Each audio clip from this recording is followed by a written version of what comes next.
నన్ను టచ్ చేయకండి madam, touch చేయకండి మేడం. వద్దు మేడం,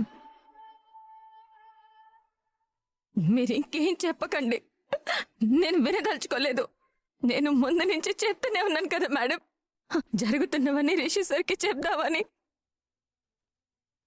సార్ దగ్గర దాచి పెడితే మనల్ని క్షమించడు, తను భరించి. నేను భయపడుతున్నట్టే జరిగింది కదా మేడం. నేనెందుకు చేశానో నీకు తెలుసు కదా వసు. నేనేం చేసినా మీకోసమే చేశాను వసు. ప్రయోజనం ఏముంది మేడం? రిషి సార్ ప్రాణాలు కాపాడుకోవాలని నాతో తప్పుడు సాక్ష్యం చెప్పించారు. రిషి సార్ మనసులో నుంచి నన్ను చేరిపేసేలా చేశారు.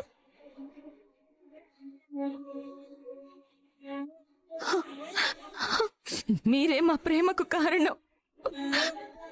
ఆ ప్రేమ విడిపోవడానికి కారణం కూడా మీరే అయ్యారు మేడం. వసు,